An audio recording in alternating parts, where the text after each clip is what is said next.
Hello students, आज हम start करते हैं फिजिक्स का ये टॉपिक है दैट इज चार्ज। आपको ये हर एक लेवल पर पढ़ने को मिलेगा, चाहे आप 10th में जाइए, 12th में जाइए, BSc MS मीन्स आपको हर लेवल पर चार्ज को पढ़ना जरूरी है। तो आज हम पढ़ते हैं चार्ज के बारे में, देखते हैं चार्ज क्या है।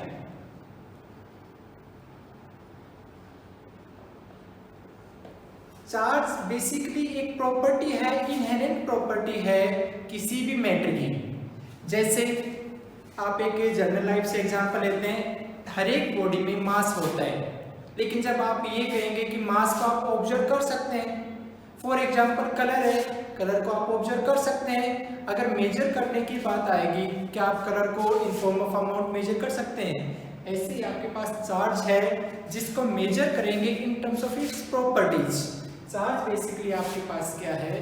चार्ज वो है जिससे आप उसकी प्रॉपर्टीज के बेसिस पर आप उसको डिफाइन करते हैं। चार्ज हर मैटर के साथ एसोसिएटेड होता है।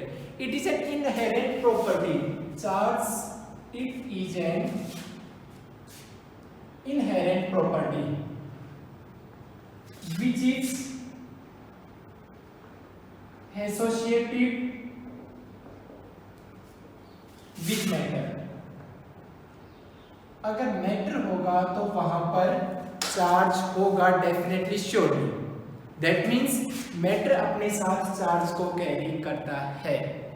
इनहेरेंट प्रॉपर्टी मीन्स आपके पास जहां मैटर होगा उसके साथ चार्ज चल रहा है, आप नहीं बना रहे हैं।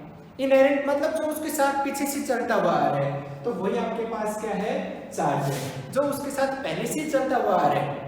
आपको अगर आपके पास कुछ टर्म्स ऐसे होते हैं, जैसे अगर आप बात करें मास की, आप मास को देख सकते हैं, मेजर कर सकते हैं। ऐसे ही अगर आप चार्ज को देखकर तो मेजर नहीं कर सकते, तो उसके लिए आपके पास क्या आता है? कुछ प्रॉपर्टीज आती है जिनके बेसिस पर जो उसके इफेक्ट्स हैं, कुछ प्रॉपर्टीज, कुछ आपके पास टर्म्स ऐसी होती है, कुछ फिजिकल क्वांटिटी ऐसी होती है जिनको आप in terms of amount measure नहीं करते, आपको उनको in terms of effect measure करना होता है। ऐसी चार्ज है, चार्ज को आप अमाउंट की बजाय आप उसके इफेक्ट की फॉर्म में काउंट करते, मेजर करते हैं। तो आपके पास अगर हमें चार्ज को मेजर करना है तो किसी ना किसी यूनिट में मेजर करेंगे। तो सबसे सिंपली अगर बात करें तो चार्ज की आपके पास जो SI यूनिट है, SI यूनिट जो चार्ज की है वो क्या होगी आपके पास? कूलम। जैसे आप और क्वांटिटीज के बारे में पढ़ते, फिजिकल क्वांटिटीज, जैसे आपके पास मास है, मास को आप किलोग्राम में मेजर कर रहे हैं, लेकिन आपके पास जो SI यूनिट है कूलम चार्ज की, वो किसी ना किसी मिनिमम अमाउंट के लिए आएगी। जैसे फॉर एग्जांपल आपके पास चार्ज की SI यूनिट है कूलम, दैट मीन्स अब आपको ये पता होना चाहिए कूलम को हम किस फॉर्म में डिफाइन करते हैं। जैसे मास को अमाउंट की फॉर्म में, ऐसे ही जो चार्ज है हम उसको उसके इफेक्ट की फॉर्म में देखते हैं। इफ यू हैव रिमेंबर्ड, अगर हमने ग्रेविटेशन के बारे में पढ़ा है तो ग्रेविटेशन में आपके पास जो मास आता है आप उसको डिफाइन करते हैं उसके इफेक्ट के बारे में, कितना ग्रेविटेशनल फोर्स आता है। ऐसे यहाँ पर अगर आपको चार्ज को मेजर करना है तो आप कूलम्ब्स लॉ का यूज करके वहां पे उसको क्या निकालते हैं? फोर्स। लेकिन अभी हम कूलम्ब्स लॉ में जाने के बजाय इसी की कुछ बेसिक प्रॉपर्टी पढ़ते हैं। दैट मींस जो चार्ज के बारे में आपको बहुत कुछ बुक्स में मिल जाएगा, लेकिन उससे हटके कि आप चार्ज को कैसे कह सकते हैं। इसी में एक टर्म आती है कि चार्ज बना हुआ किससे है।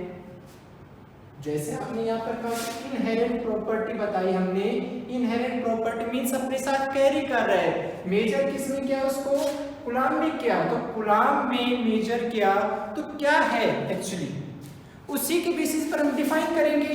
तो यहाँ पर जो कूलम है, जो चार्ज आया आपके पास, चार्ज ने क्या क्या कुछ इफेक्ट शो किए।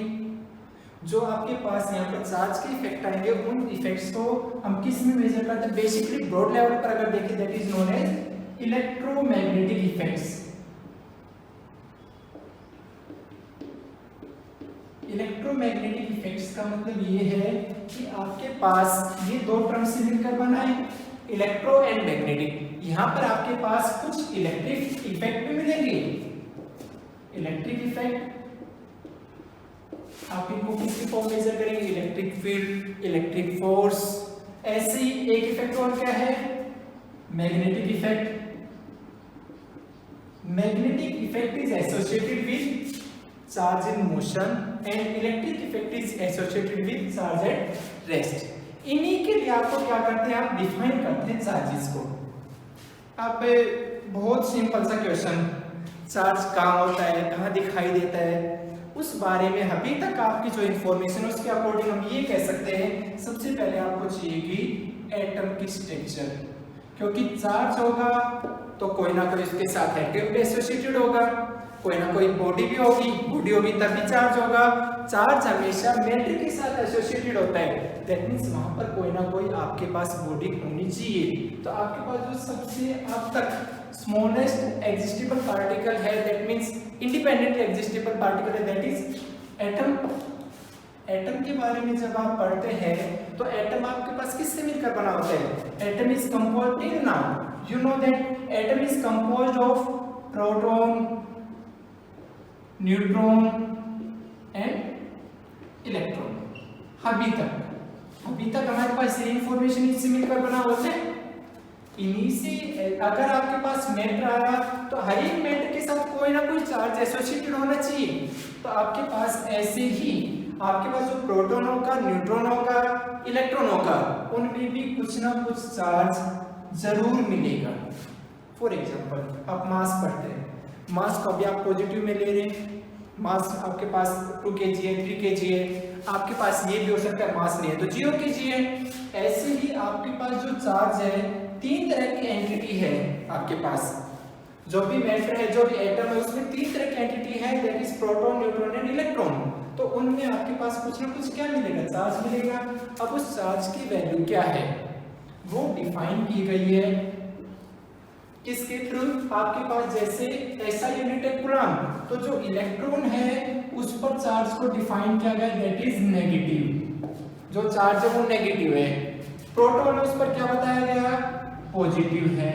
जो आपके पास न्यूट्रॉन है उस पर कितना चार्ज है, 0 चार्ज है। तो आपके पास जो मिनिमम चार्ज यहाँ पर डिफाइन किया गया किस टर्म में वो बाद में बताएंगे। क्या चार्ज डिफाइन किया गया इलेक्ट्रॉन पर, इलेक्ट्रॉन पर चार्ज डिफाइन किया गया, दिस इज 1.602 × 10⁻⁻19 कूलम। ये चार्ज है एक इलेक्ट्रॉन पर, कैसा, नेगेटिव, दैट मींस इसकी जो वैल्यू है वो कैसे आएगी, नेगेटिव आएगी। 0 है, न्यूट्रॉन पर तो 0 हो गया, पॉजिटिव नेगेटिव नहीं आएगा। ऐसे अगर प्रोटॉन की बात करें तो प्रोटॉन पर चार्ज कितना है, 1.602 × 10⁻⁻19 coulomb, but with positive sign. Positive negative basically अगर नहीं है तो हम उसको असाइन नहीं करते कोई भी साइन, 0 वैल्यू है तो कोई साइन असाइन नहीं होगा। यहाँ पर अगर हम चार्ज के टाइप की बात करें, टाइप ऑफ चार्ज,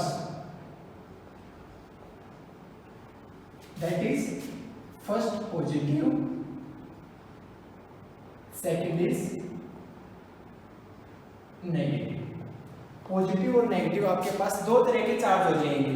अब ये चार्ज आया कैसे, एक तो सबसे सिंपल तरीका इसमें फ्रिक्शनल इलेक्ट्रिसिटी, जहां पर भी फ्रिक्शनल चार्ज आ सकता है। आप 2 ऑब्जेक्ट ने, दोनों का आपने क्या किया, रब किया, फ्रिक्शन हुआ, तो उनमें आपके पास फ्रिक्शन करते वक्त ट्रांसफर होगा इलेक्ट्रॉन्स का। क्योंकि अगर अब तक की जो आपकी नॉलेज है उसके अकॉर्डिंग, अगर आपको बहुत डेप्थ पे नहीं पता है, फिर भी अगर एक एटम के स्ट्रक्चर की बात करें तो बीच में न्यूक्लियस, यहाँ पर इलेक्ट्रॉन्स क्या कर रहे हैं, रिवॉल्व कर रहे हैं। जो न्यूक्लियस उसमें क्या आपके पास न्यूट्रॉन है और प्रोटॉन है। तो आपके पास जो इलेक्ट्रॉन रिवॉल्व कर रहे हैं इसके अराउंड, वहां पर आप क्या कह सकते हैं, इलेक्ट्रॉन पर नेगेटिव चार्ज, प्रोटॉन पर पॉजिटिव चार्ज, न्यूट्रॉन पर 0 चार्ज। एक बात और याद रखने की, इसमें जितना आपके पास नेगेटिव चार्ज होगा उतना ही आपके पास क्या होगा, पॉजिटिव चार्ज होगा। क्योंकि इलेक्ट्रिकली अगर बात करें, electrically an atom is neutral। Electrically अगर बात करें तो जितना पॉजिटिव चार्ज उतना ही नेगेटिव चार्ज, मींस उस पर अल्टीमेटली टोटल चार्ज क्या रहेगा, 0। टोटल चार्ज 0 रहेगा तो उस एटम को हम क्या कहेंगे, न्यूट्रल कहेंगे। 0 कैसे कह सकते हैं, अगर आप यहाँ पर देखें, according to the structure of atom, number of proton is equal to number of electron. Charge की बात देखें तो यूनिट साइन जरूर अपोजिट है, ये नेगेटिव है, ये पॉजिटिव है, लेकिन जो जो वैल्यू है वो क्या है, एक इलेक्ट्रॉन पर सेम है, यहाँ पे 1.602 10⁻⁻19 कूलम है, यहाँ पे क्या है 1.602 10⁻⁻19 कूलम। यहाँ से आप क्या कह सकते हैं, टोटल चार्ज किसी भी एटम पर क्या होगा, 0 होगा। अब इसमें जो फ्रिक्शनल इलेक्ट्रोसिटी की बात की, उसमें क्या होता है आपके पास, जब हम दो ऑब्जेक्ट्स को रब करते हैं तो एक से इलेक्ट्रॉन क्या होंगे, ट्रांसफर हो जाएंगे दूसरी ऑब्जेक्ट में, first body to second body. अब दोनों की structure same in terms of atomic structure कि एटम्स है, उसमें कुछ प्रोटॉन्स है, इलेक्ट्रॉन्स है। तो एक आपके पास रब करने से हमने क्या कहा, चार्ज है दो तरह से आएगा, एक पॉजिटिव आएगा, एक नेगेटिव आएगा। अब वो किस पर डिपेंड करता है, अब वो इस बात पर डिपेंड करेगा, अगर हम स्ट्रक्चर के बारे में देखें तो यहाँ से इलेक्ट्रॉन को रिमूव करना कंपैरेटिवली इजी है, बजाय अगर आप यहाँ से प्रोटॉन को और न्यूट्रॉन को रिमूव करना चाहें, क्योंकि न्यूक्लियस के अंदर प्रोटॉन और न्यूट्रॉन स्ट्रॉन्गली बाउंडेड बाइंडेड होते हैं, जबकि इलेक्ट्रॉन कंपैरेटिवली कम बाउंडेड होता है। तो यहाँ से इलेक्ट्रॉन को रिमूव करना क्या है, इजी है। अगर यहाँ से हम इलेक्ट्रॉन को रिमूव करेंगे तो इलेक्ट्रॉन क्या होगा, या तो वो इलेक्ट्रॉन एक इलेक्ट्रॉन को एक्सेप्ट कर सकता है, अल्टीमेटली इलेक्ट्रॉन कहीं नहीं जाएगा, वो total number of electron same रहेंगे। अगर आप दो बॉडीज को रब करेंगे, उनके बीच में फ्रिक्शन आएगा, तो क्या होगा आपके पास एक से इलेक्ट्रॉन दूसरे में चला जाएगा। वो इस बात पर डिपेंड करेगा कि एक जो छोड़ रहा है उसकी इलेक्ट्रोनेगेटिविटी क्या है, और जो एक्सेप्ट कर रहा है उसकी इलेक्ट्रोनेगेटिविटी क्या है। ये नहीं है कि दोनों ही छोड़ सकते हैं, अब वो डिपेंड करेगा उन दोनों बॉडीज कंपैरेटिवली, उन दोनों बॉडीज के बीच में क्या रिलेशन है, दोनों बॉडीज के बीच में कौन सी बॉडी ऐसी है जिसकी इलेक्ट्रोनेगेटिविटी लो है, किसकी हाई है, उस बात पर डिपेंड करेगा कि आपके पास कौन सा पॉजिटिव चार्ज होगा, कौन सा नेगेटिव चार्ज। अल्टीमेटली यहाँ तक तो आप पढ़ चुके होते हैं, काफी बुक्स में आपको मिल जाएगा up to 10th and 12th level. अब इससे नेक्स्ट देखते हैं, that is the main point जहाँ पर मैं कंसंट्रेट करना चाह रहा था, पॉइंट आउट करना चाह रहा था कि अगर आप यहाँ पर ये कह दे कि इलेक्ट्रॉन पर चार्ज कितना है, नेगेटिव, तो यहाँ पर ये वैल्यू आई। आप यहाँ पर इसकी कुछ प्रॉपर्टी पढ़ते हैं, जैसे conservation of charge, and next one is additivity of charge, and one more is quantization of charge।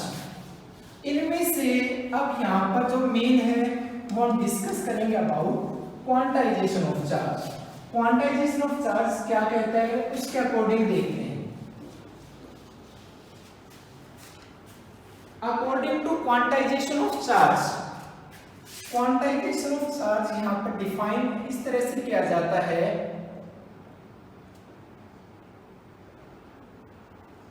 अगर कहीं भी चार्ज ट्रांसफर हो रहा है तो जो एक minimum smallest packet minimum amount है वो किसके इक्वल होगी, that is equal to the charge on an electron. Means इससे कम चार्ज ट्रांसफर नहीं हो सकता। मींस अगर आपके पास कहीं पर टोटल चार्ज Q आया है, that is equal to integer multiple of charge on an electron, n is an integer। यहां तक की बात आपको मिल जाएगी। अब इसमें देखिए जो पॉइंट आया था वो क्या था कि आपके पास चार्ज ऑफ इलेक्ट्रॉन को हमने ये कहा कि इलेक्ट्रॉन पर चार्ज है वो कैसा है, नेगेटिव है।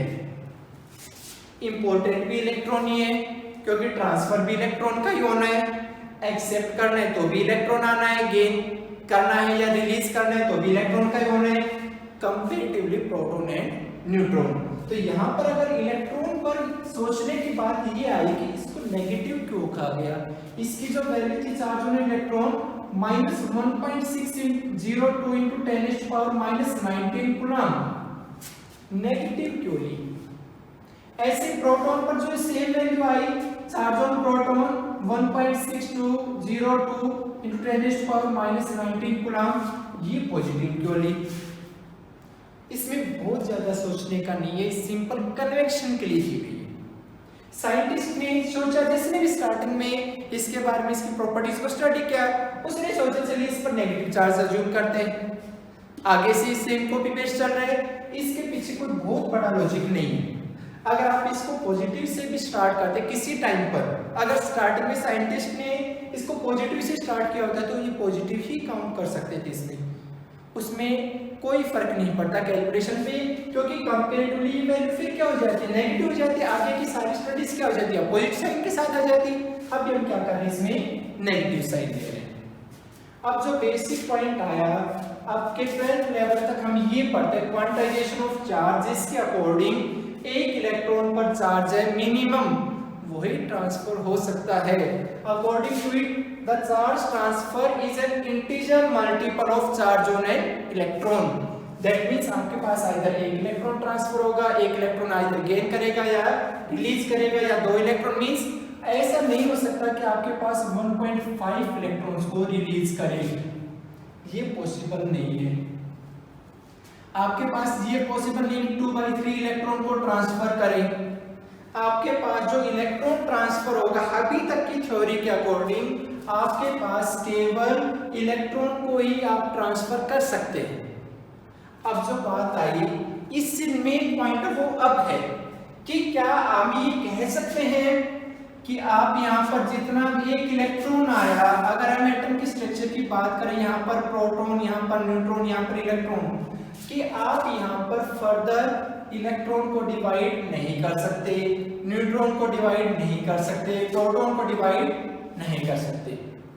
अगर 12th लेवल तक देखें तो बिल्कुल सही बात है, आप वहां पर यही पढ़ेंगे कि आपके पास जो ट्रांसफर होगा वो केवल एक इलेक्ट्रॉन होगा, क्योंकि हम फर्दर इसको डिवाइड नहीं कर सकते। लेकिन अगर फर्दर स्टडीज के अकॉर्डिंग देखें, जो रिसेंट स्टडीज चल रही है उसके अकॉर्डिंग हम ये कह सकते हैं जो प्रोटॉन है, न्यूट्रॉन है, that also consist of some other elementary particle which are known as quarks। आपके पास जो प्रोटॉन है, न्यूट्रॉन है, वो भी किसके बने होते हैं, क्वार्क्स के बने होते हैं। अब क्वार्क्स क्या है, क्वार्क्स को बेसिकली डिफाइन करने के लिए आपको क्या चाहिए, उसकी कुछ प्रॉपर्टी यूज की गई। जैसे उसके कुछ एग्जांपल है कि आप किसी भी क्वार्क को अगर डिफाइन करना चाहते हैं तो किसके बेस पर डिफाइन करना चाहेंगे। वहां पर जो प्रॉपर्टी उनको क्या कहा गया, up, down, strange, colour, top, bottom, ये कुछ प्रॉपर्टीज आई क्वार्क्स की, जिसके बेसिस पर हमने क्या कहा, अगर ये जैसे एटम को कहा हमने कि इलेक्ट्रॉन, प्रोटॉन और न्यूट्रॉन से बना हुआ है, ऐसे ही हमने क्या कहा, जो आपके पास प्रोटॉन और न्यूट्रॉन वो किसके बने हैं, क्वार्क्स के। अब क्वार्क्स क्या है, जैसे आपके पास एटम में सब क्या अलग अलग प्रॉपर्टी है, इस पे अलग चार्ज आया, प्रोटॉन पर अलग चार्ज था, न्यूट्रॉन पर अलग चार्ज था। ऐसे जो क्वार्क्स आपके पास, जैसे प्रोटॉन न्यूट्रॉन भी क्वार्क से बने हैं, तो प्रोटॉन न्यूट्रॉन क्वार्क से बने तो उसकी भी कुछ ना कुछ प्रॉपर्टी होंगी। प्रॉपर्टी क्या है, उन प्रॉपर्टी को हम इन 6 टर्म्स में डिफाइन करते हैं, up, down, strange, colour, top and bottom. इनको कुछ नंबर्स असाइन किए जाते हैं, उसके बेसिस पर कुछ कलर्स असाइन किए जाते हैं, उसके बेसिस पर हम क्वार्क्स को डिफरेंशिएट करते हैं। अलग अलग क्वार्क्स के आपको ये इन सब की वैल्यू क्या मिलेगी, अलग अलग मिलेगी।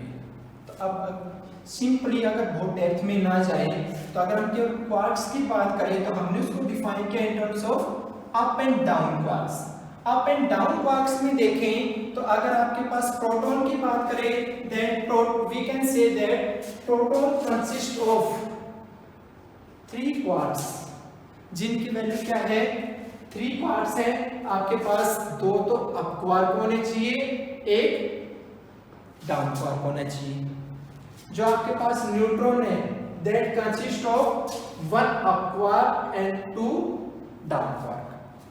चलिए हम यहाँ पर चार्ज की बात कर रहे थे, तो इनको भी डिफाइन करते हैं इन टर्म्स ऑफ चार्ज।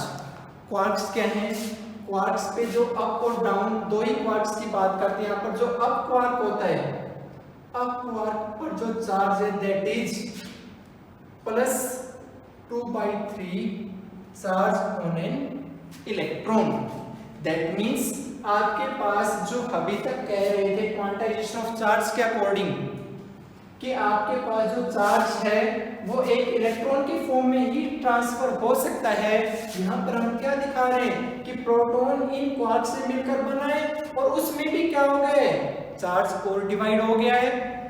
नेक्स्ट आपके पास जो डाउन क्वार्क है उस पर चार्ज कितना होगा, that is -1/3 charge on an electron. अगर अब इसके अकॉर्डिंग देखते हैं कि आपके पास जो पहले चार्ज आया था उतना ही चार्ज है। अगर हम प्रोटॉन की बात करें, प्रोटॉन पर चार्ज कितना हो जाएगा, प्रोटॉन पर आपके पास चार्ज है अब क्वार्क पर प्लस 2/3 इलेक्ट्रॉनिक चार्ज। इलेक्ट्रॉनिक जहां पे अगर हम E यूज करते हैं इलेक्ट्रॉनिक चार्ज, हम वहां पर केवल मैग्नीट्यूड की बात करें, that is charge on an electron. यहां पर E रिप्रेजेंट करे आपके पास इस वैल्यू को, चार्ज ऑन इलेक्ट्रॉन के मैग्नीट्यूड को, केवल साइन भी नहीं, केवल मैग्नीट्यूड। साइन कहां से आया, अगर यहां प्लस साइन है तो प्लस को यूज कर लेंगे, अगर माइनस साइन होता है यहां पर तो माइनस साइन यूज कर। जैसे यहां पर D पर कितना है -1/3 इलेक्ट्रॉनिक चार्ज, मींस इसका 1/3 हो जाएगा। यहां पर अगर हम बात करें चार्ज ऑन प्रोटॉन की तो पॉजिटिव 2/3 हो जाएगा, प्लस फिर से 2/3, डाउन पे -1/3। अगर हम इन सबको ऐड करें तो आपके पास वैल्यू आएगी 1 मींस ये सारा क्या था, इलेक्ट्रॉनिक चार्ज। तो आपके पास यहाँ पर क्या आ जाएगा, चार्ज ऑन इलेक्ट्रॉन के मैग्नीट्यूड के बराबर, वो भी कैसा, पॉजिटिव वैल्यू को रिप्रेजेंट करेगा। ऐसे अगर हम न्यूट्रॉन की बात करें, इन केस ऑफ न्यूट्रॉन आपके पास अप क्वार्क है, that means 2/3 electronic charge, plus आपके पास डाउन क्वार्क पर कितना होना चाहिए, -1/3 इलेक्ट्रॉनिक चार्ज, प्लस दूसरे डाउन क्वार्क पर क्या हो जाएगा, -1/3 इलेक्ट्रॉनिक चार्ज। दैट मींस अगर इन सबको ऐड करते तो वैल्यू क्या आएगी, 0। वही हमने पहले डिफाइन किया था कि चार्ज ऑन न्यूट्रॉन क्या है, आपके पास अल्टीमेटली 0 है, न्यूट्रल होता है, कोई भी चार्ज नहीं होता है। यहाँ पर आपके पास जो न्यूट्रॉन है उस पर 0 चार्ज प्रूव कर दिया हमने, यहाँ पर प्रोटॉन उस पर कितना चार्ज प्रूव किया है, पॉजिटिव 1.602 × 10⁻⁹ कूलम। अब इसके अकॉर्डिंग देखिए, अभी तक क्वांटाइजेशन ऑफ चार्ज के अकॉर्डिंग आपके पास केवल एक इलेक्ट्रॉन ही ट्रांसफर हो सकता था। अभी तक की स्टडीज के अकॉर्डिंग भी एक इलेक्ट्रॉन ही ट्रांसफर हो सकता है। अगर आगे आने वाले रिसेंट टाइम में अगर आपके पास क्वार्क मॉडल एक्सेप्ट हो जाता है, इन दैट केस आपके पास जो मिनिमम चार्ज है वो कितना ट्रांसफर हो पाएगा, that will be charge on down quark, that is -1/3 charge electronic charge on an electron. That means minimum charge आपके पास फिर ये ट्रांसफर होगा।